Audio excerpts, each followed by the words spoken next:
जयकारा पौना हरि जी दा बोल साचे दरबार।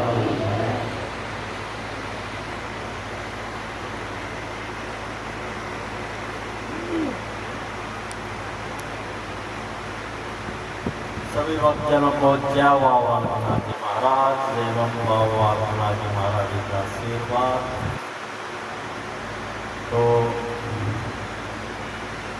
आज न्याजियाँ राम भगत चमनलाल जी एवं हरबंस लाल जी, जिनके माध्यम से आप सभी के मिलने का सौभाग्य प्राप्त हुआ, तो सभी भक्तजनों को बहुत बहुत शुभकामनाएं एवं चमनलाल जी, हरबंस लाल जी एवं समस्त सदस्यगण जो यहाँ बाबा जी की सेवा कर रहे हैं, उनके साथ जुड़े हुए हैं, सभी को बहुत बहुत आज के कार्यक्रम की बधाई, बहुत बहुत आशीर्वाद। जैसा कि बाबा नाथ जी महाराज जी की आज्ञाओं की है, भंडारा है, तो आज का समय जो चल रहा है कलयुग का समय चल रहा है, और कलयुग में जो है बाबा बालकनाथ जी की जो महिमा है आप सभी देख रहे हैं कि बाबा जी को वरदान है कि आपके घर घर में जोत जलेगी।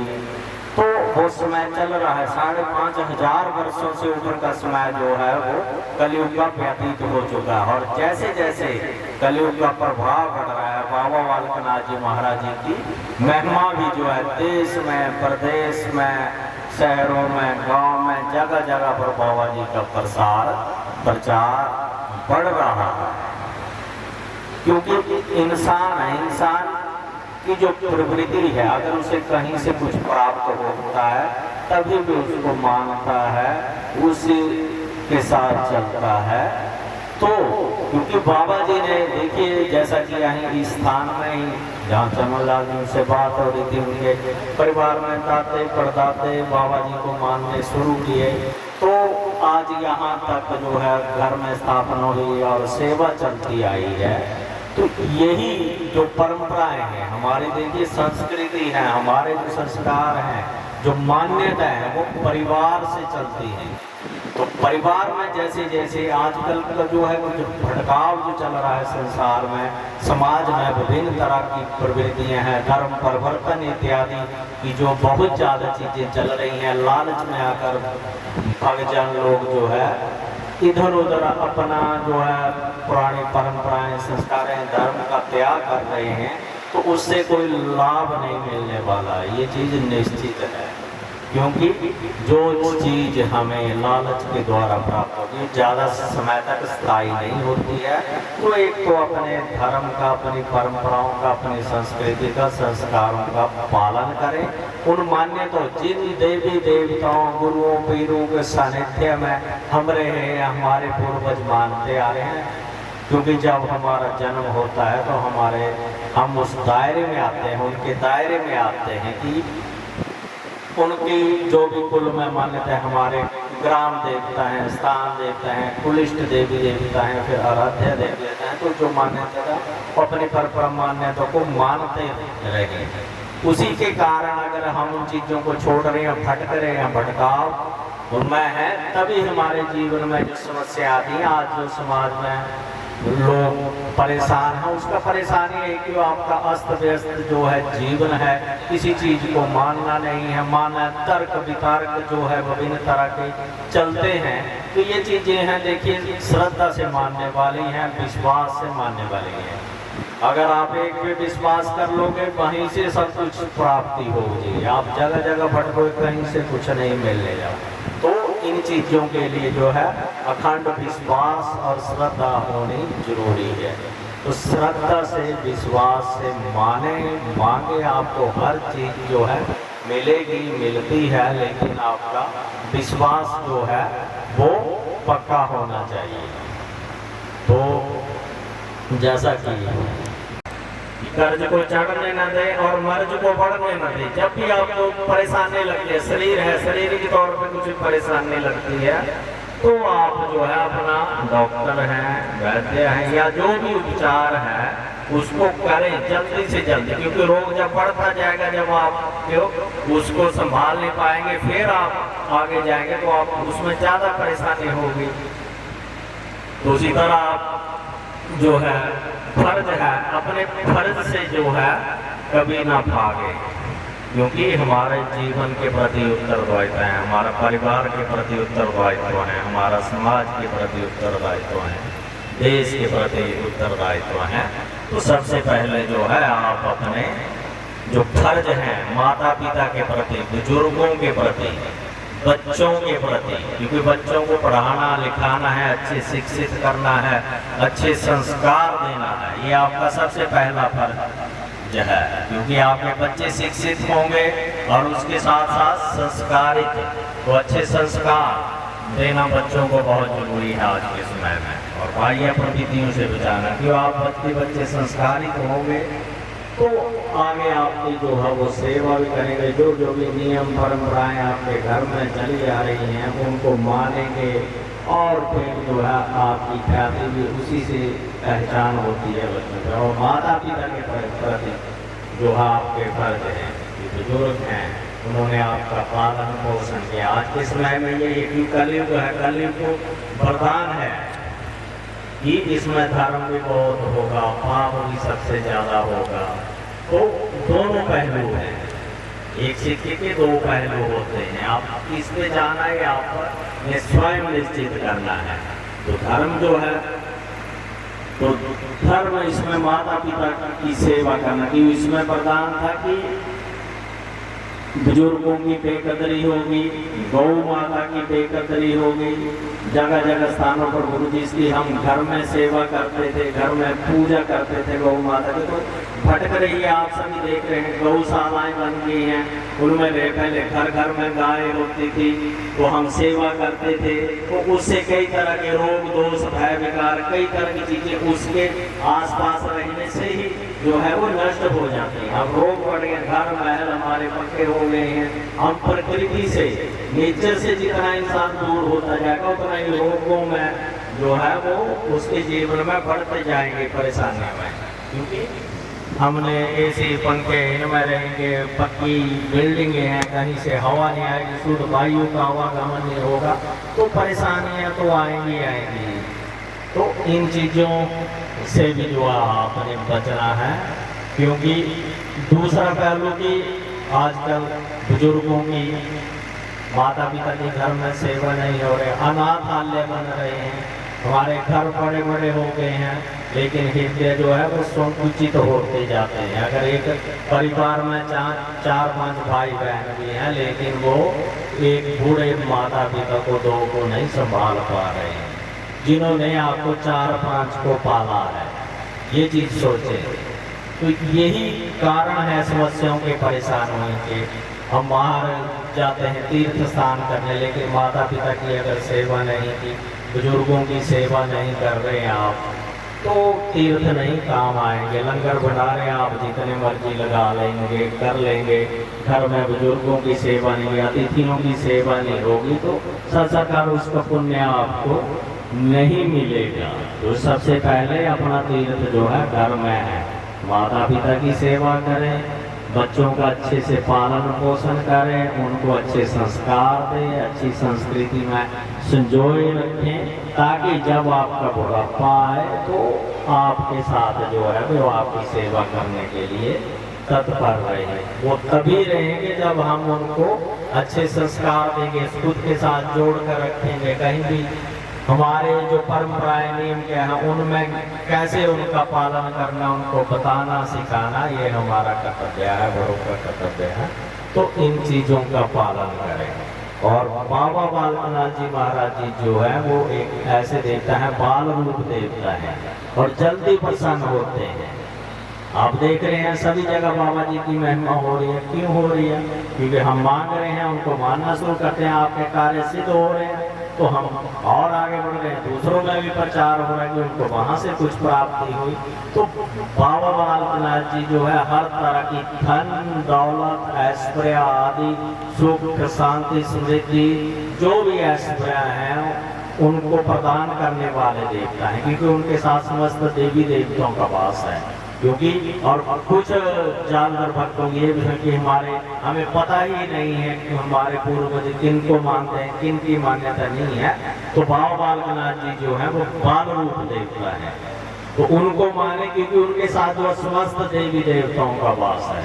जहाँ उनकी मान्यता होगी तो सबकी मान्यता समझो वहीं पर ही होगी। कोई भी भूल चुका है जिसका नहीं भी पता है किसी की, तो उससे वो प्रसन्न हो जाते हैं, क्योंकि परमात्मा ईश्वर जो है एक है। बाकी ये उनकी महिमा, उनके अंश मात्र हैं, किसी न किसी रूप में, नए नए रूप में अवतरित होना, ताकि देश को, समाज को, भक्तजनों को, लोगों के रोगों, दोषों, भय विकारों को उनका नाश कर सके, उनको सीधे रास्ते पर ला सके, धर्म के रास्ते पर ले चले। तो सभी अवतारों का जो है अवतरित होते हैं इस रूप में।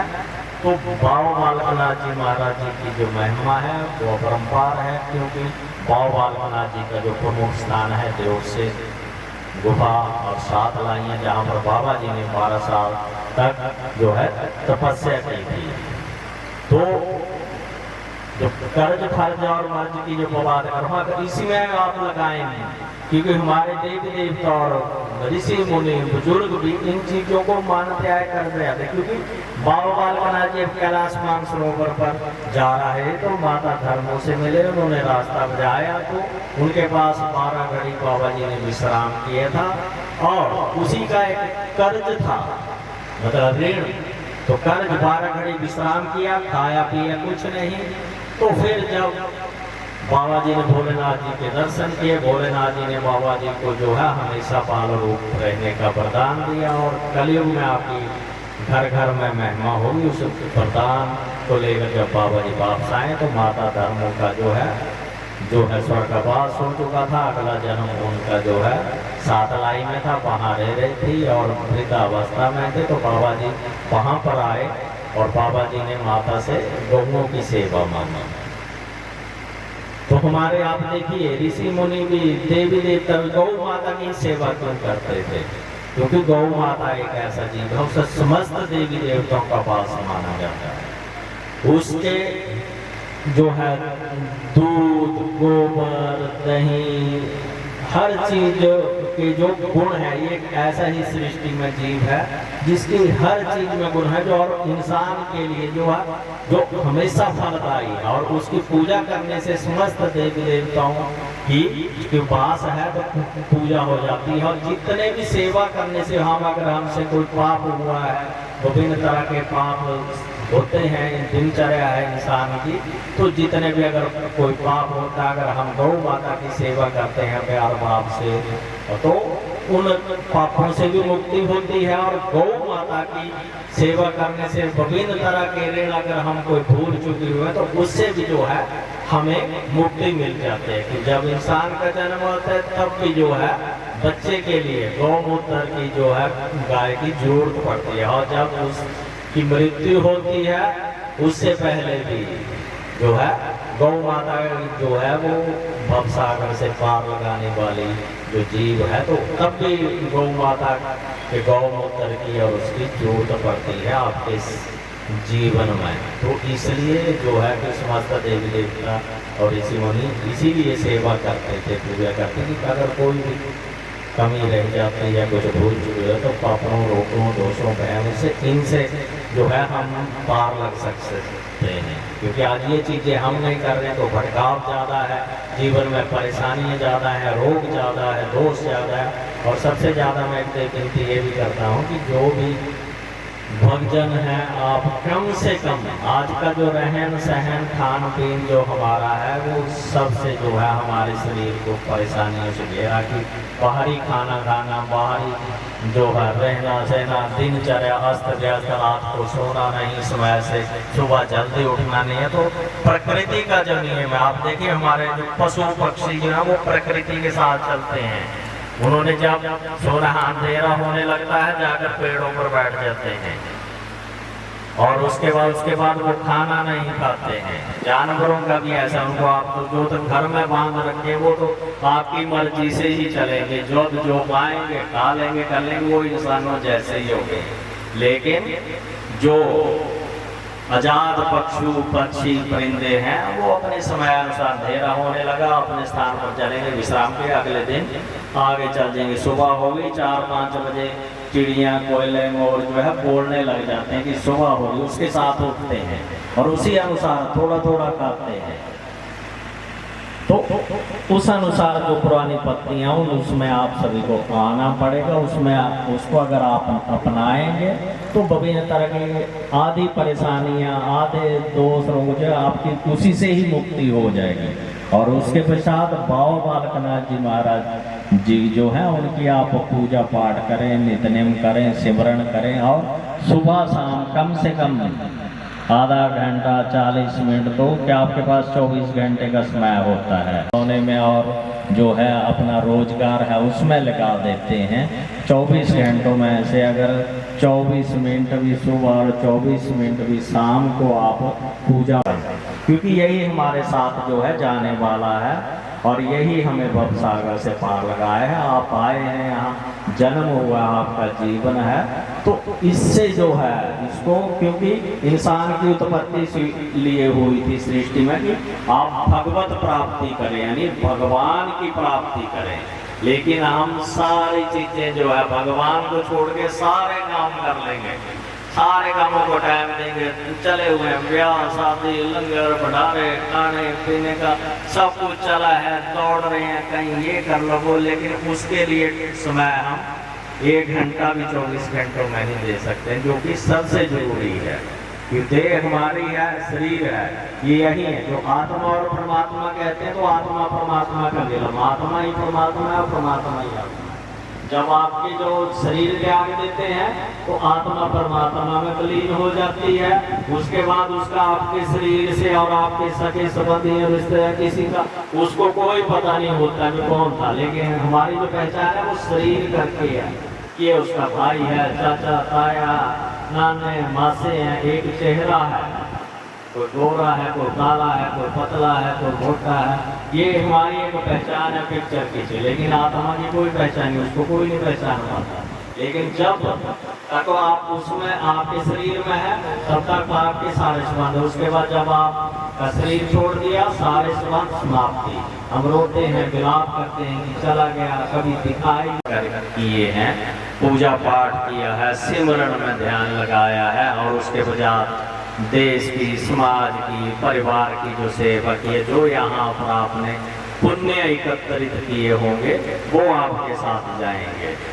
तो इस चीज का ध्यान रखें कि कुछ न कुछ दिनचर्या में अपना लिए रखें। कुछ होती कि हमें ये मिल जाए, हमें ऐसा होगा, लेकिन हो सकता है उससे ऐसा, लेकिन हम उस पर ही अटके रहते हैं। अगर एक रास्ता बंद हो जाता है तो दूसरे रास्ते पर चले, रुके नहीं, जीवन रुकने का कोई नाम नहीं, तो उसमें रुकने का कोई नाम है। चले, अगर एक रास्ता कहीं अड़चन आई, ये नहीं हो रहा, दूसरा बदल ले।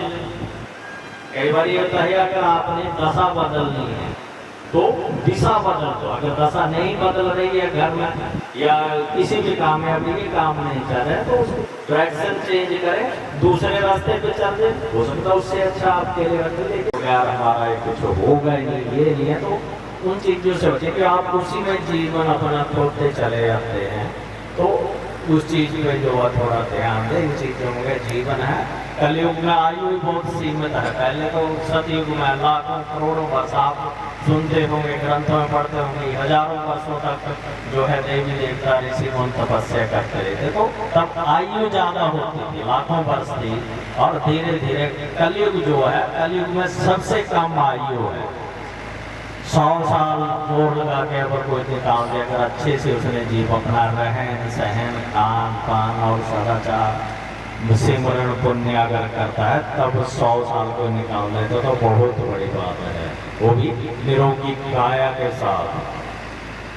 जो पुरानी 70-80 साल की उम्र में बीमारियां होती हैं, आज वो जो है 30-40-50 साल की उम्र में हो रही है, क्योंकि उसका कारण है हमारा जो है रहन सहन खान पीन अस्त व्यस्त हो चुका है, तो उसमें सुधार है। और सिमरन करते रहें, सबसे ज़रूरी है इसमें समय लगाएं, यही आपके काम आने वाला है। इसी से जो है आपका अगला जो है जन्म होगा या अगले जिस भी आप रूप में आएंगे तो उसी के अनुसार आपको जो है नया जीवन मिलेगा, नई आत्मा उसमें प्रवेश करेगी। तो अपना समय व्यर्थ न गवाएं, जब भी समय मिलता है सुबह शाम सिमरन करें, बैठें, फिर चलते फिरते अपने मन में चलाए रखें। ज़्यादातर परेशानी होती है कि मन नहीं लगता, तो अंदर जो भर रखा है ना, तो जब आप बैठेंगे तभी वो निकलेगा तो सिमरन के लिए जो है जगह बनेगी, उसको आने दे, विचार आने दे, जाने दे, जैसे जो आपके मन में चल रहा है उसको निकलने दे। क्यों आप जहाँ बैठे वहाँ फिर उसने मुड़ के आना ही है, जो आपके अंदर चल रहा है भाव। लेकिन आप अपना सिमरन जारी रखें, ये नहीं अभी मन नहीं लेगा तो उठ के चल दिए, लेकिन बैठे टाइम बढ़ाते जाएं ताकि जो अंदर भरा है वो खत्म होगा। तो अंदर फिर आप ध्यान लगाएंगे, बैठेंगे, आपको पता भी अपनी एक दिनचर्या में निश्चित कर लें कि इतने बजे हमने उठ गए हैं, इसके बाद ये काम करना है, और नहाए धोए उसके बाद सिमरन में बैठ जाना है और इतना टाइम लगाना है, उसके बाद जो है बाकी कामों में लगे और इतने बजे शाम को करना है। एक समय निश्चित कर लें, कहीं आगे पीछे जाता तो भी चलता है, लेकिन समय जरूर निश्चित करें ताकि आपकी एक दिनचर्या सुबह उठे, नहाए धोए, फिर खाया, काम से आगे फिर खाना पीना खाया, फिर सोने का समय हो गया, टीवी देख लिया, तो उसी में एडजस्ट करना है सुबह शाम का। और उसके पश्चात भी देखो बाबा बालकनाथ जी महाराज जी की कृपा है कि उनका जो दिन है रविवार का दिन है, उसमें सारी संसार में दुनिया में छुट्टी होती है।